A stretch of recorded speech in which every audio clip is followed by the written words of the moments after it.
minutes till broadcast.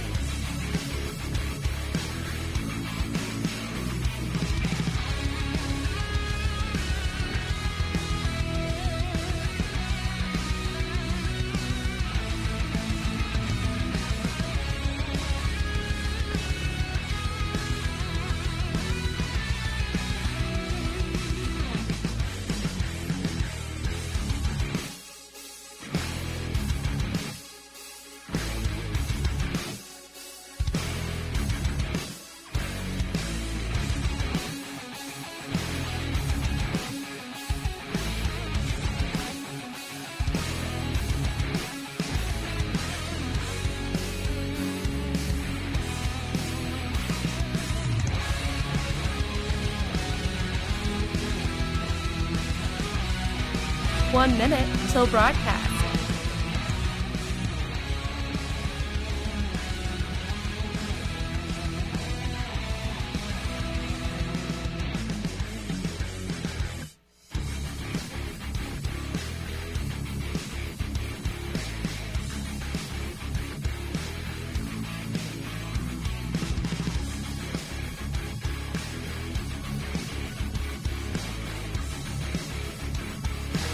Seconds till broadcast.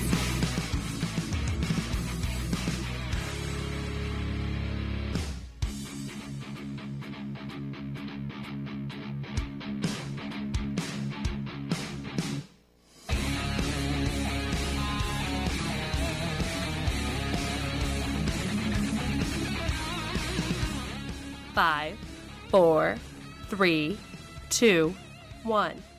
Begin transmission.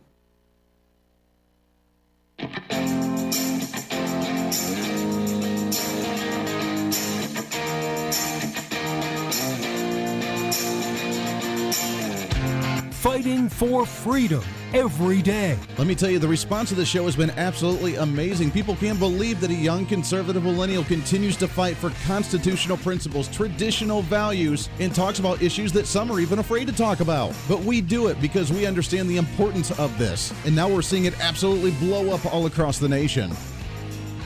This is the Voice of Reason with Andy Hoosier. Yes, indeed it is. Welcome into the Voice of Reason as we are ready to rock and roll for a Friday, the free-for-all Friday of what we like to do each and every week. Welcome into it, broadcasting live out of the heartland of America right here from the flagship station of the Big Talker KQAM in Wichita, Kansas. It's an honor to have you along for the ride today. Boy, I'm feeling good. Yesterday, I had a screaming headache during the show, and it was difficult. We made it through, but it was crazy. Today, I'm feeling good, man. It's the end of the week. We have a great weekend coming up. We got some rain that kind of cooled things down a little bit, and we are going to rock and roll as we continue on for the weekend. So welcome in, broadcasting live right here on KQAM all over the country as we continue to grow each and every day. More stations picking us up, which we'll announce here and talk about in just a little bit. We're also online streaming, Facebook Live, YouTube Live, Twitter, Twitch, online at HoosierReason.com is the website. As you can leave a comment, you can watch us live there each and every day. The podcast is on there to watch all the shows or listen to all the shows afterwards.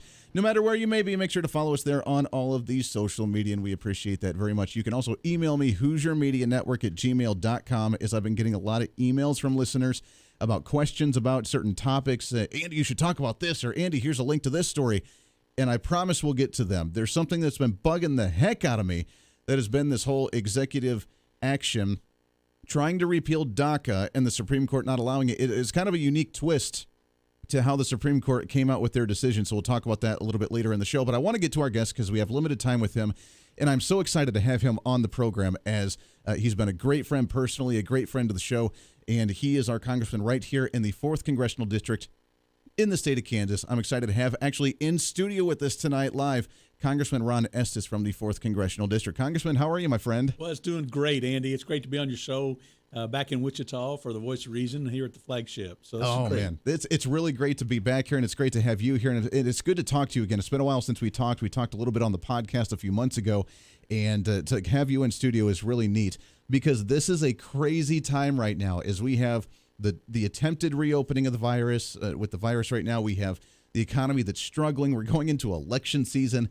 It's kind of madness right now. Yeah, it really is. And I think one of the things we need to think about it is that we've got to get the economy back open. I mean, we've never in the history shut down the economy because of a contagion, Right. a virus like this. And so even when there was yellow fever and other things, you'd focus on the hot pockets and make sure you took care of those, quarantine those areas and surrounded that. But we've got to get our economy going. People want to do that. I mean, there's a sense of hopefulness now that people are able to get out, able to do things, and we need to do it safely. There's going to continue to be people to get infected, and particularly as we have more testing going on, there's going to be what appears to be more cases. Sure. Part of that's just due to more testing. If you test 100 cases and 50 of them test positive, but then you test 1,000 and 100 of them test positive, sounds like you've doubled the number of cases. Oh man, we see more cases. Yeah. But in reality, it's not a percentage wise, and even at that, the better number to track is hospitalizations, because that was the whole purpose for flattening the curve. Wasn't to eliminate the virus, but it was to make sure we didn't overwhelm the healthcare system in the month of March when we really didn't know how to treat it. We really didn't know those issues. And, right now there's 20 cases in Sedgwick County and 30 across the 4th Congressional District and that are in a hospital. Sure. And we've got 4,000 beds across the district. So, granted, it takes a lot of work. I mean, there's a lot of extra effort on those folks that are providing that frontline troops in the medical community protecting us, and so we need to be careful and we need to support them in that effort, but also not lose sight that it really is relatively under control now in terms of what's being hospitalized and the illnesses related to that. Sure. Talk about your trips back and forth to Washington, D.C. I know Nancy Pelosi's kind of shut down Congress a little bit, per se, because of the virus, but you guys have still been busy and still doing a lot of things remotely and flying back and forth a lot, which is crazy, as you guys have been trying to plan a somewhat reopening of the nation, correct? Yeah, really, you go back to March 14th was really the last full week that we had in the legislature on the House side. Sure. The Senate met pretty regularly throughout the process. We've been going back about once every 2 to 3 weeks for a couple of days. And as we went through the 4 different stimulus bills that we all agreed on, they were bipartisan bills. We focused on issues that we needed to address, and how do we? Each of them came along as we learned more about the virus. Initially it was looking at how do we get more money for testing, how do we get more money for vaccine development, and that was the original focus. And then focusing on how do we support people who may have to care for somebody who's sick, maybe sick themselves, maybe and they didn't want to go to work and spread it around. And so how do we support for some of those folks to stay at home and help? And then the major bill was the CARES Act, which was the third one, which provided all sorts of relief, funding for the healthcare providers, funding for states and local governments for the extra costs they were incurring, Sure. Included funding for included the stimulus checks, the economic impact payments that the $1,200 that came to everybody, and included the Paycheck Protection Loan, which was such a great program to helping small businesses to be able to get through this process and keep their employees working. Right. No, absolutely. $3 trillion so far we've spent on relief of this in the economy. I mean, it's slowly trying to come back. I mean, we've been watching the market. It creeps up a little bit and comes down, creeps up a little bit and comes down. A lot of investors still concerned about a potential second outbreak of the virus. But $3 trillion, you're on the Ways and Means, which, thank God, because you were former Secretary or State Treasurer here in Kansas, so you focus a lot of stuff on the budget. How are we going to get out of this madness of spending money? I mean, Nancy Pelosi tried another $3 trillion package that had nothing to do with relief of the actual virus. It was just pet projects. Are we going to be able to stop this spending spree that we're on right now? Yeah, that was a horrible partisan bill that she brought up, and they called it the so-called HEROES Act, which in reality, and they pitched it as it was helping with the coronavirus, but in reality, it was all these old programs, bills they'd introduced last year and the year before and the year before. It was the Green New Deal provisions. It was bailing out pensions for the union pensions. It was bailing out all these other programs, a lot of them that they've passed in previous sessions of the House, but couldn't get put into law. So they bundled it up and called it relief for the coronavirus, and it was bad because it was purely partisan. Right. They didn't really work on it at all. They didn't ask any Republican input on what would be the appropriate thing to do.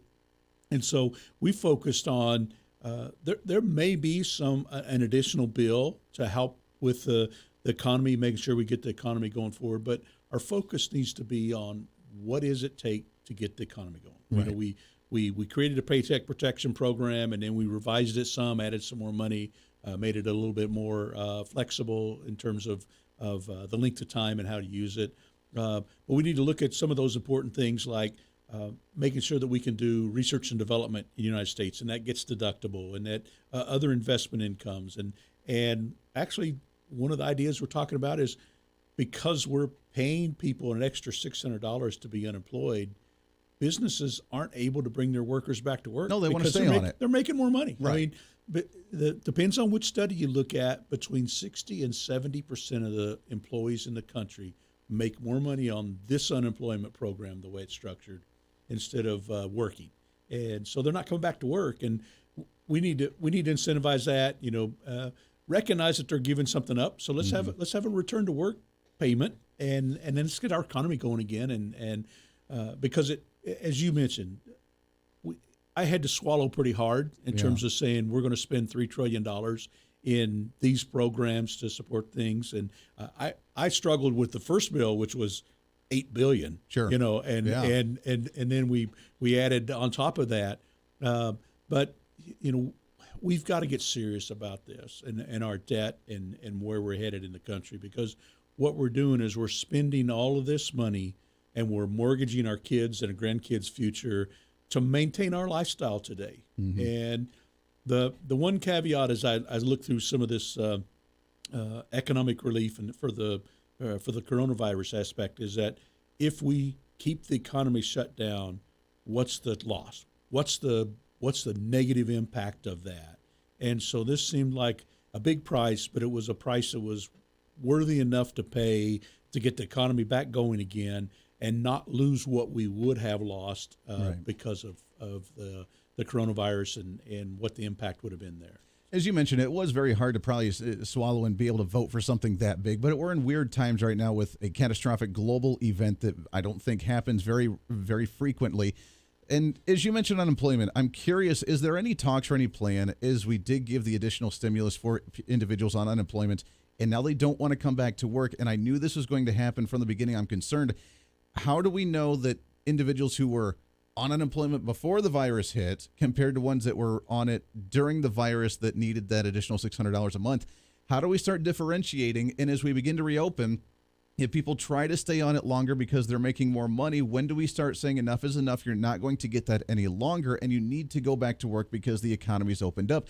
I feel a lot of individuals that are on that may try and string that along as long as possible because they're making more money. Yeah, and so what we'd structured that up was, based on some starting times back in January and February, but also we have an ending date.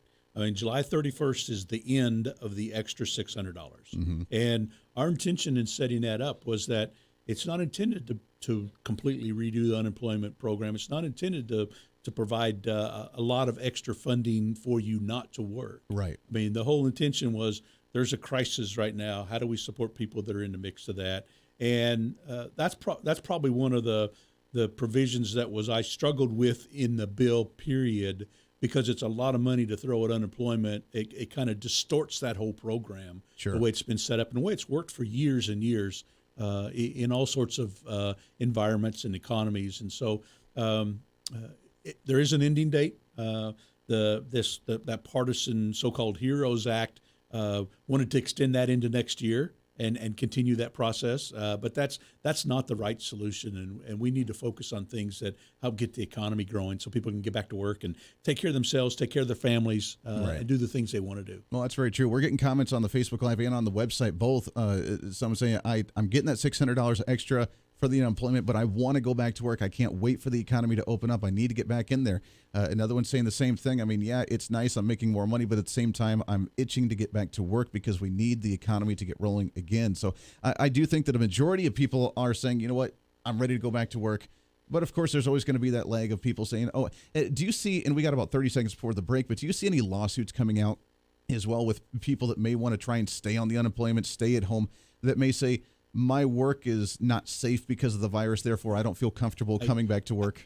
There is that threat out there. I mean, you look at this, it's a plaintiff's attorney's dream to just go out and sue any business, anybody who might get sick, Right. Whether you're a customer, whether you're a worker, just from that standpoint. So we need to have liability protection out there because we don't know what coronavirus how it spreads completely. We don't know all the answers yet. We need to make sure that we protect businesses as they reopen from this liability, frivolous lawsuits. Yeah, no, absolutely. I know many states are already passing at the state level protections against businesses. Kansas did that, and I know other states have done it as well. So at least that's good. They're looking at it on the local front. We got to take a break here real quick. Congressman Ron Estes from the 4th Congressional District here in the state of Kansas. When we come back, one more segment with him. We'll talk about some of the co-sponsorships that he's worked on, plus we'll talk about some more of the reopening of the nation. It's the Voice of Reason here. Don't go anywhere. With Andy Hoosier.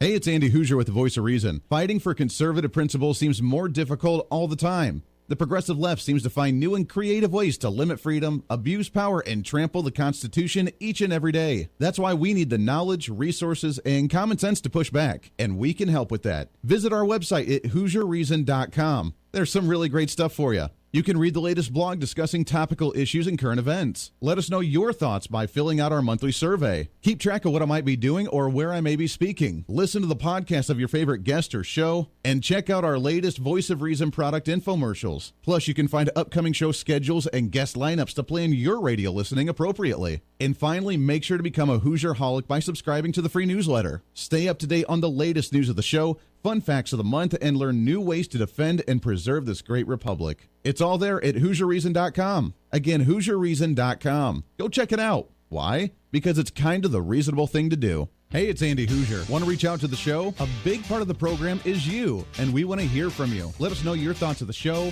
maybe a guest we've had on the program, or my favorite, when you disagree with something that I talk about. You can email me at HoosierMediaNetwork@gmail.com or send us a message through our website at HoosierReason.com. The show's not about me, it's about you. So be heard and be your own voice of reason. Again, email me at HoosierMediaNetwork@gmail.com or find our contact information at HoosierReason.com. Miss part of the show? Don't worry about it. There's plenty of ways to catch the program, and here's how you can do it. First, make sure to tune in every day right here on your favorite radio station. We're here for you. Second, subscribe to the podcast on any of your favorite sites. YouTube and iTunes, Spotify and Google Play, TuneIn, Podbean, and more. Have the show automatically downloaded to your favorite device. Last, visit our website at HoosierReason.com. You can listen to the podcast, catch our special features, and more. It's the Voice of Reason on radio, TV, and online, helping you defend and preserve this great republic. Hey, it's Andy Hoosier with the Voice of Reason. The show's growing all the time, and as we talk about the big issues of the day, one of the big parts of the program is you. And I want you to join us on the program. Whether you agree, disagree, or just want to relieve some of that political frustration, we're here for you. No matter where you may be watching, Facebook, YouTube, Twitter, go ahead and leave a comment on the live stream. Chat with other listeners and let me know your thoughts on the topic. Also chat with us on the Podbean chat room. Just go to our live stream of the show at podbean.com and chat with other listeners. You can also call into the program. Just download the Podbean app onto your smartphone, join the live stream, and call in through the app. This is your show, and we want to hear your thoughts. So go ahead and join us here on the Voice of Reason and the Hoosier Media Network. Hey, miss a show? Don't worry about it. You have plenty of opportunities to watch, listen, learn, and be entertained with the Voice of Reason anytime you want. And here's how you can do it. First, become a Hoosier-holic by going to HoosierReason.com and signing up for the show newsletter to get the latest on the show, upcoming guests, topical discussions, and more. Next, subscribe to the podcast and have the show automatically downloaded to any platform you like to use. You can subscribe through any of your favorite platforms with iTunes and Spotify, Google Play and TuneIn, or you can also go and subscribe directly to our Podbean website. Last, subscribe to the YouTube channel. Just go to youtube.com, search Hoosier Reason, and subscribe to watch all of our shows, videos, and get notified whenever we're live. All the links and info are at HoosierReason.com. For a schedule of upcoming guests on the program, daily show topics, or to reach out to the Hoosier Media Network, visit us on the website at HoosierReason.com. Or for general inquiries, to be a guest on the program, or to have Andy a guest on your program, email us at HoosierMediaNetwork@gmail.com. Keep fighting for freedom with us every day right here on the Voice of Reason and the Hoosier Media Network. Now, back to the show.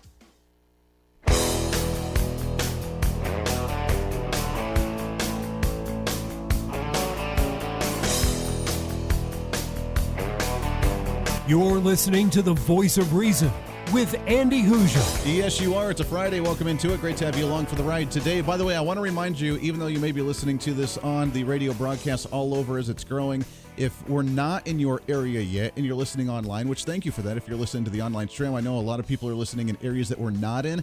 I was checking out the podcast downloads.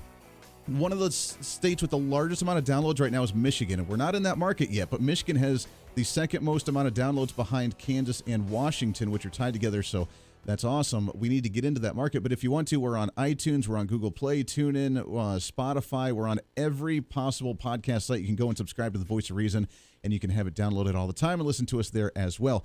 In studio with us for a few more minutes, we have Congressman Ron Estes from the 4th Congressional District here in the state of Kansas, and you were part of a piece of legislation, the Justice Act. Talk about this. What was that, and the fact that you got to co-sponsor this? Yeah, so that's a great bill that was brought forth by the Republicans on the House side. Our leader on that was Pete Stauber, former law enforcement officer from Minnesota, and is actually working with that. Actually, he is friends with Wichita's Chief Ramsey, and they knew each other before Chief Ramsey came here. And so basically what that is a companion bill with a bill that Senator Tim Scott's been pushing through the Senate to address some of these issues. And instead of doing a political posturing bill like Speaker Pelosi's running through the House next week, right? It's a bill that actually looks at what the issues are. And it was horrible to see that killing of George Floyd. And that's not what we want. I mean, and so we want to have a bill that actually works to focus on transparency, making sure that we can track information around no-knock warrants and use of force. We want to have a database actually that tracks if there are bad apples. Sure. It certainly appears that the officer there, Officer Chavin, was a bad apple, both from a standpoint of previous instances plus just watching his whole 18-year record. Yeah. And so we want to make sure we track that. We want to make sure that it's an effective database, because you don't want to turn it into a useless database by allowing everybody who gets arrested to suddenly file a complaint against the arresting officer. That's not going to work. That's not appropriate. I mean, that's not going to solve the problems that we have of the few law enforcement folks that are bad. Because community policing. I'm an overwhelming believer that our law enforcement folks are great. They focus on the things they protect our communities, they protect us, and so look at that. Our bill, Justice Act, also provides $500 million for body cameras, and I've talked about it and looked at it from a long time standpoint, is that the use of cameras in anything, whether it's in an office setting, whether it's at a bank, whether it's in law enforcement, it helps protect innocent people. I mean, it helps make sure that accusations don't get falsely listed against somebody who did nothing wrong, but because there's not photographic evidence of it. And so, granted, you don't necessarily want Big Brother over your shoulder all the time, but it does provide a lot of protection from that standpoint. So we want to make sure that, we don't want to federalize law enforcement either. Exactly. We want to make sure that we support the local law enforcement, that we make sure that we provide enough federal incentive supporting with making sure that they get federal funds, providing they follow some of these things. They track into the database. They have a procedure about not using chokeholds unless there's really a life and death situation around that. And so we want to make sure that there's right rules and regulations in place. We want to make sure it's effective. We want to make sure it's something that can pass. And unfortunately, the posturing bill that's we're going to have to vote on next week isn't something that's going to be passed into law. It's just going to be something that can be bannered about and talked about. And we were talking about earlier about if you have a great propaganda pitch or a great marketing job, Sometimes the other side tends to distort a lie better Yes. than we can talk about the truth. They do such a good job at that. I know it. Well, I'm glad that we're looking at it and doing the reforms in a proper way like that. Congressman Ron Estes from the 4th District here in Kansas. It's always a pleasure, my friend. It's great to have you in studio. We got to get you back on the show again real soon. Thank you very much. Excellent. It's great to be here. Thank Hey, you. I love it. All right, bottom of the hour break coming up. When we come back, we'll wrap up the week here on The Voice of Reason. We have a lot more to get to. Don't go Voice anywhere. of Reason with Andy Hoosier. Hey, it's Andy Hoosier. While you listen to the delightful broadcast of The Voice of Reason, don't forget to check us out and follow us on all of our social media sites. Whether you're using Facebook, YouTube, Twitter, Minds.com, or Instagram, we're there for you. Find us at Hoosier Reason on any of your social media platforms. You'll see special commentary, links to the articles and news that we use on the show, and videos of the broadcast. Plus, you can directly send us a message on social media during the show to let me know your thoughts. Many already do, and it's a great chat room for all of our great listeners. And you can always sign up for the Patreon site to get exclusive content, maybe hear show products before we air them on the radio, and a lot more. And when you support us on Patreon, you also help the show be able to fight for conservative values each and every day. So it's a win-win. Just find us at Hoosier Reason on all of your social media platforms, or you can find a link to all of our social media sites on our website at HoosierReason.com. We know you're on social media already, so bring some reason into your day. Why? Because it's kind of the reasonable thing to do.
when reason meets radio.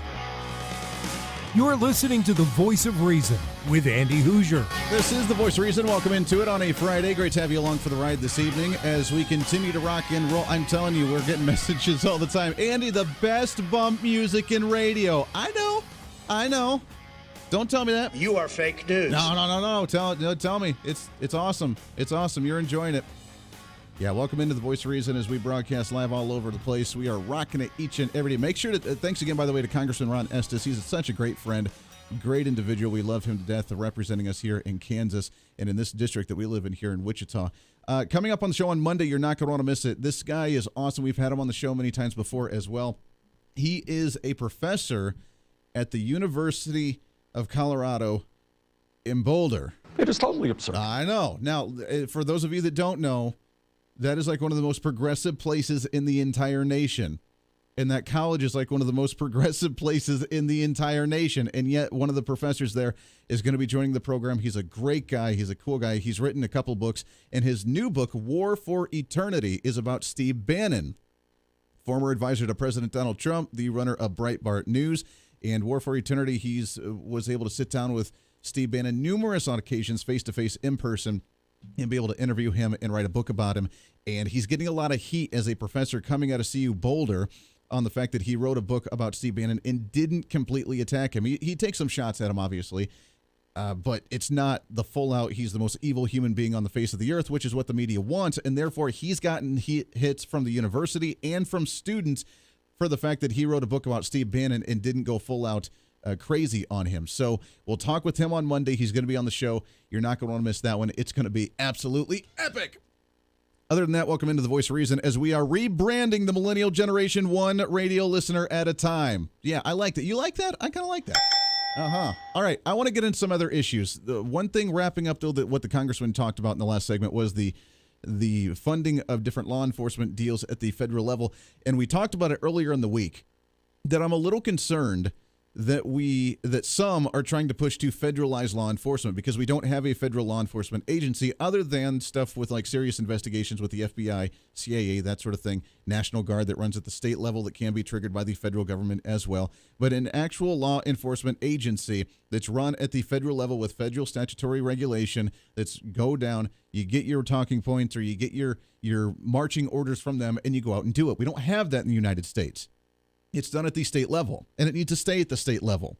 And many states have been reforming their policies on law enforcement as needed to be, I think, to update them. I don't know what exactly you need to update, but you can update them to make sure that it's being done in the appropriate ways, because what happened in Minneapolis, obviously, was not the right way to handle a certain situation. But it was under their code, so therefore, which is why Minneapolis wants to completely dismantle their law enforcement. It's a strange world, but many law enforcement don't operate that way. So to try and urge them and encourage them to hold themselves to a higher standard, that's fine. But be very wary of stuff like that at the federal level, because I don't want it to be federalized at the federal, and the congressman agreed. He doesn't want that to be federalized. But to hold a certain standard, to hold them to a higher standard, and to say, you know what, law enforcement's awesome. We just want to refine it and make it a little bit better for that 1% of wackadoodles to stand out. Here's the way we can do it. We can make them stand out better. To where they do bad things, we can call them out easier because they're not hiding within the mud of the current rules and regulations. Clean it up, reform it, make it simple, make it direct, and when they do something bad, there's no laws for them to hide behind when they do stupid things. And we're talking again about the 0.5 to 1% of the population of law enforcement that wants to do bad and terrible things. That's it. Simple enough. Now, one issue that really bugged me is this week has really been an issue of the Supreme Court and how they've come out and made ridiculous, absurd decisions. They cast out about 10 different hearings when it comes to Second Amendment issues in the nation. They talked about the LGBT and how it's protected now under the Civil Rights Acts, where you cannot be fired because you are gay or transgender. Not sure when there's any cases of that, but the fact that we have that now, okay, fine, I guess. I mean, sure, didn't know it was a big issue, but now we got it. Got that protection. I just don't know when it was needed because I've never heard of a single person saying, you know what, I've been fired because someone didn't like my sexual orientation.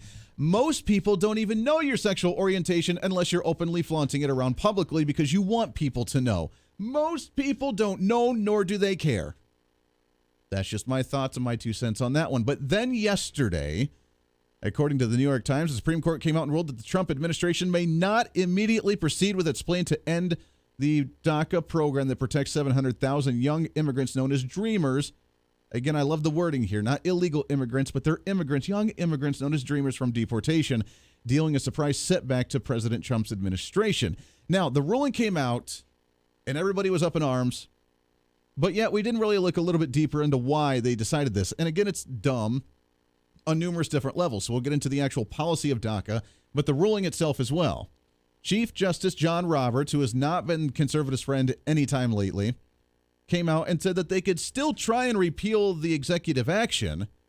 As he said, quote, "We do not decide whether DACA or its rescission are sound policies. We address only whether the agency complied with the procedural requirement that it provides a reasoned explanation for its actions." There's so many things wrong with that conversation. So many things wrong with that. Now, as you know, or maybe you don't, presidents have the right to executive orders. They can sign executive orders. That's what DACA is. It is an executive. It is not a bill passed by Congress. They've been trying on it for a long time. The DREAM Act was proposed originally back in 2001 by Dick Durbin. It has not gone anywhere. The DREAM Act passed by Congress, signed by the president to actually make it a legit law, has not passed at all. And because it didn't pass in 2001, by 2002, Barack Obama got anxious. He got tired of waiting. He said he was going to use his phone and his pen, and he used his pen, and he signed DACA, which is an executive order, meaning that it can be reversed at any time. This is according to the Heritage Foundation laws, because they're executive order. They make sure that the executive thing happens. The laws are being done. They can sign executive orders in order to allow those things to be done easier. They can be repealed at any time. Presidential executive orders, once issued, remain in force until they are canceled, revoked, adjudicated unlawful, or expire on their terms. At any time, the president may revoke, modify, or make exemptions from any executive order, whether the order was made by the current president or a predecessor. Meaning that you can repeal it or revoke it at any time for any reason just because, which is why the first day that a president is inaugurated into office, they usually sit down and they say, all right, these are the executive orders I'm going to repeal. These are the ones that I'm going to sign. These are the ones that I'm going to move forward with. And these are the ones that I'm going to remove from the past administration. And Donald Trump had done that, along with Barack Obama prior to him and George W. Bush behind him and Bill Clinton behind him. They have all done this. So why is the Supreme Court coming out now and saying that you can still repeal it? You just have to have a better argument on why. We're not deciding whether the policies are proper with DACA. We're just saying that you need to provide a reasonable explanation for the action on why you're doing it. Maybe it's because it's illegal in the first place. I don't know. I'm just throwing that out there. It's Congress's duty to decide on foreign policy and foreign relations. It's Congress's duty to do that, which means the illegal signing of the executive order in the first place should have been revoked by the Supreme Court when it was done back in 2002. It should have been. It wasn't. It was unconstitutional at the time. Now, I'm a little bit more hardliner, and I know people disagree with me, even on the conservative side. I'm a bit more of a hardliner to where I think that it should be completely repealed, and anybody, those 700,000 young immigrants, illegal immigrants, those DACA recipients that are my age, the millennials right now, I do not think they should get any special treatment in order to get their naturalization or to be able to stay in the country. I don't. Andy, why? You're so heartless. Why? Because they've had how many years now as a grown adult with your personal responsibility that you've known you came into the country illegally with your parents as a kid. No, it was not your fault when you did it as a kid because you were a child. You came in with your parents and you were here illegally. Not your fault. You've had how many years on your own now as an adult like me to come in, have a family, start your life, start your career, and you never rectified it? You never fixed it? You never changed it?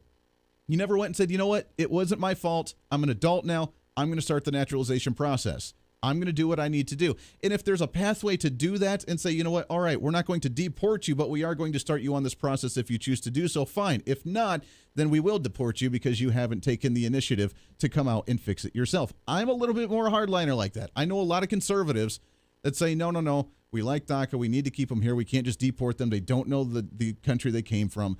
They don't know anything of their past life. They were children. It wasn't their fault. We need to give them some slack. I don't. Because at what point do you take responsibility for your actions?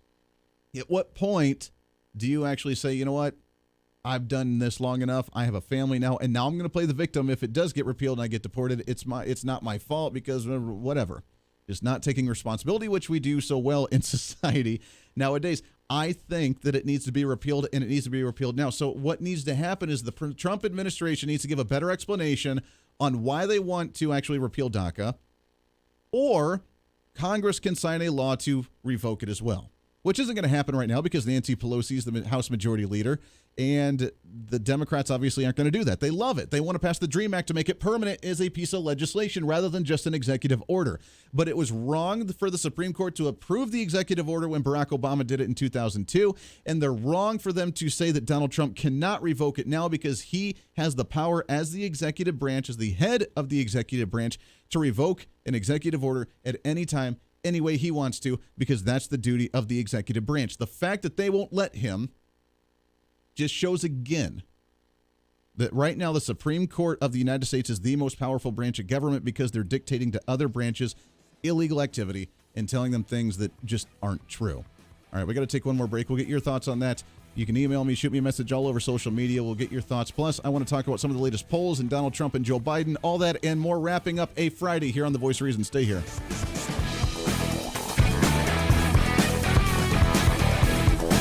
The Voice of Reason with Andy Hoosier. Hey, it's Andy Hoosier. While you listen to the delightful broadcast of The Voice of Reason, don't forget to check us out and follow us on all of our social media sites. Whether you're using Facebook, YouTube, Twitter, Minds.com, or Instagram, we're there for you. Find us at Hoosier Reason on any of your social media platforms. You'll see special commentary, links to the articles and news that we use on the show, and videos of the broadcast. Plus, you can directly send us a message on social media during the show to let me know your thoughts. Many already do, and it's a great chat room for all of our great listeners. And you can always sign up for the Patreon site to get exclusive content, maybe hear show products before we air them on the radio, and a lot more. And when you support us on Patreon, you also help the show be able to fight for conservative values each and every day. So it's a win-win. Just find us at Hoosier Reason on all of your social media platforms, or you can find a link to all of our social media sites on our website at HoosierReason.com. We know you're on social media already, so bring some reason into your day. Why? Because it's kind of the reasonable thing to do. Miss part of the show? Don't worry about it. There's plenty of ways to catch the program, and here's how you can do it. First, make sure to tune in every day right here on your favorite radio station. We're here for you. Second, subscribe to the podcast on any of your favorite sites. YouTube and iTunes, Spotify and Google Play, TuneIn, Podbean, and more. Have the show automatically downloaded to your favorite device. Last, visit our website at HoosierReason.com. You can listen to the podcast, catch our special features, and more. It's the Voice of Reason on radio, TV, and online, helping you defend and preserve this great republic. Hey, it's Andy Hoosier. Want to reach out to the show? A big part of the program is you, and we want to hear from you. Let us know your thoughts of the show, maybe a guest we've had on the program, or my favorite, when you disagree with something that I talk about. You can email me at HoosierMediaNetwork@gmail.com or send us a message through our website at HoosierReason.com. The show's not about me, it's about you. So be heard and be your own voice of reason. Again, email me at HoosierMediaNetwork@gmail.com or find our contact information at HoosierReason.com.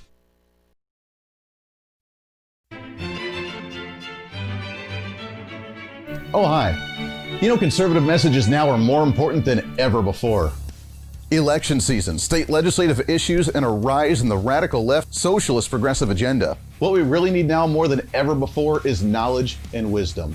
That's where we come in.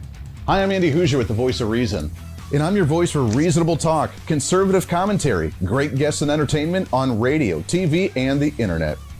It's time to bring some common sense back into the discussion. National issues, state legislative issues, no matter where you may be, upcoming elections, and a heck of a lot more, we can bring traditional values, constitutional principles, and local activism back. And here's what you can do. First, follow us on all the social media platforms at Hoosier Reason. You can watch the live stream of the show, leave comments, and even call into the program.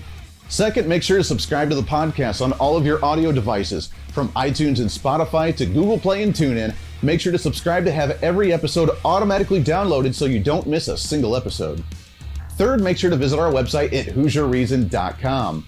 You can catch our monthly blog talking about deeper discussions, see who's coming on the program, plus you can sign up for our free monthly newsletter to catch the latest on the show, monthly topics, upcoming interviews, and more. It's time to be that local activist again. That's what the Voice of Reason's all about. Why? Because that's kind of the reasonable thing to do. And it's time for you to speak up, speak out, speak loud, speak proud, speak the truth, and always speak some reason.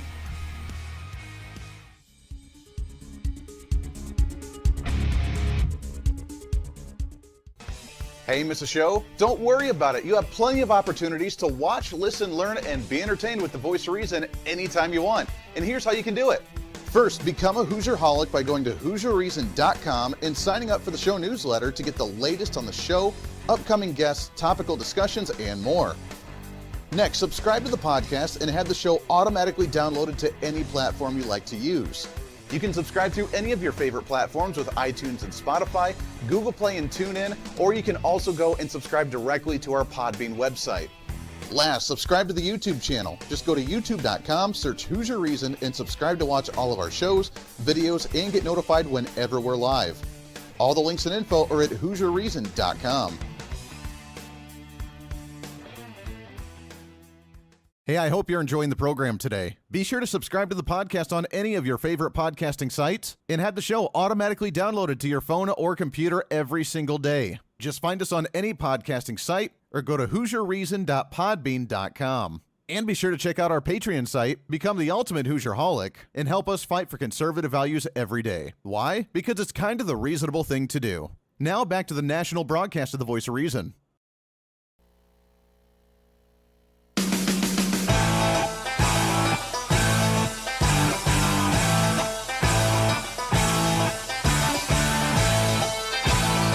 You're listening to the Voice of Reason with Andy Hoosier. I love the conversation going on some of the social media sites right now. We are broadcasting live on Facebook Live, YouTube Live, Twitter, Twitch, plus the website at HoosierReason.com. Plus on Podbean, we have the live stream going on Podbean.com as well.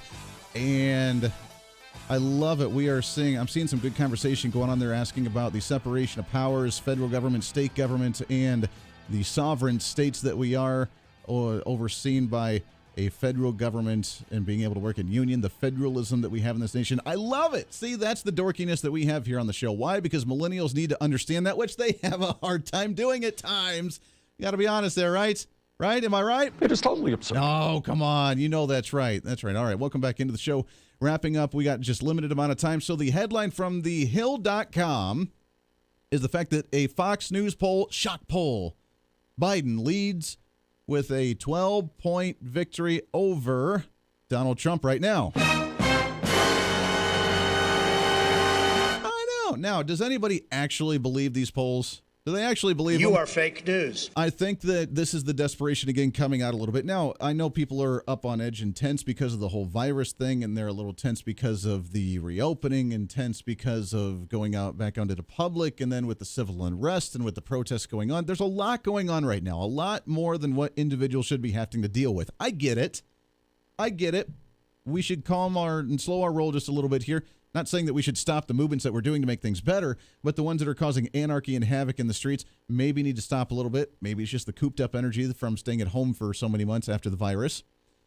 But showing that Donald Trump isn't handling things appropriately, and this is according to a Fox News poll. Now, the media obviously isn't helping with this, but you got to remember, when Donald Trump won the election, he won on election day with the poll saying that he had a 2% chance of winning. So the fact that Joe Biden has a 12-point lead over President Trump right now is just, okay, whatever. The survey finds that Biden at 50% and Trump at 38%.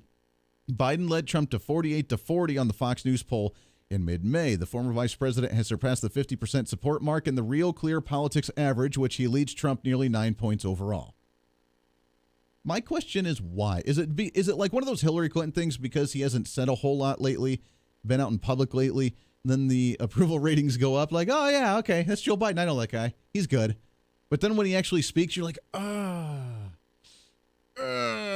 let me show of hands. How many people know maybe a Democrat in their family, in their life, the neighbor, somebody in their community who is absolutely giddy about a Joe Biden administration? Absolutely. This is going to be the best thing that's ever happened. I can't wait for Joe Biden. He's going to be this. He's like a Barack Obama. He's going to do the hope and change. He's going to save the country.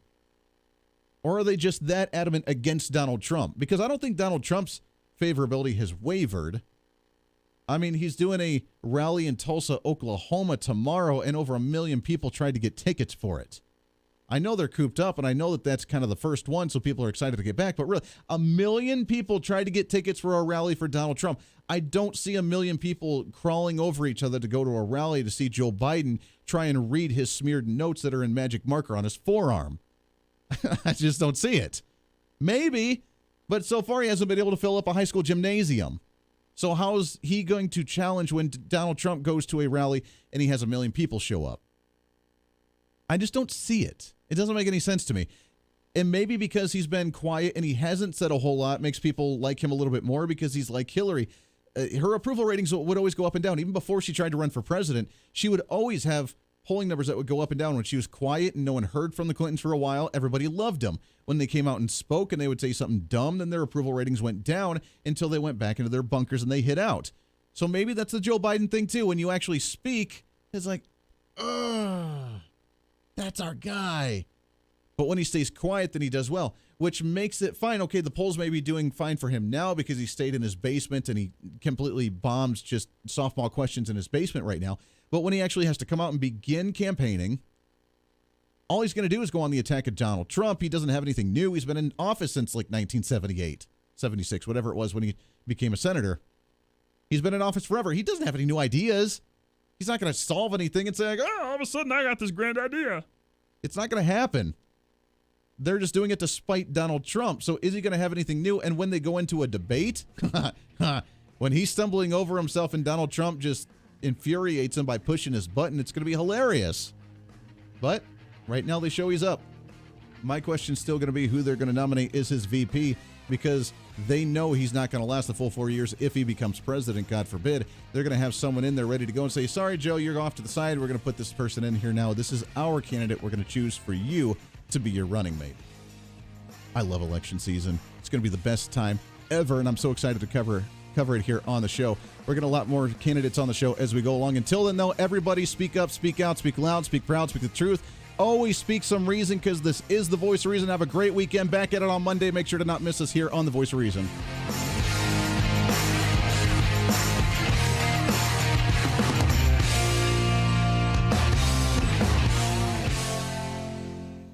Hey, it's Andy Hoosier with the Voice of Reason. Fighting for conservative principles seems more difficult all the time. The progressive left seems to find new and creative ways to limit freedom, abuse power, and trample the Constitution each and every day. That's why we need the knowledge, resources, and common sense to push back, and we can help with that. Visit our website at HoosierReason.com. There's some really great stuff for you. You can read the latest blog discussing topical issues and current events. Let us know your thoughts by filling out our monthly survey. Keep track of what I might be doing or where I may be speaking. Listen to the podcast of your favorite guest or show, and check out our latest Voice of Reason product infomercials. Plus, you can find upcoming show schedules and guest lineups to plan your radio listening appropriately. And finally, make sure to become a Hoosier-holic by subscribing to the free newsletter. Stay up to date on the latest news of the show, fun facts of the month, and learn new ways to defend and preserve this great republic. It's all there at HoosierReason.com. Again, HoosierReason.com. Go check it out. Why? Because it's kind of the reasonable thing to do.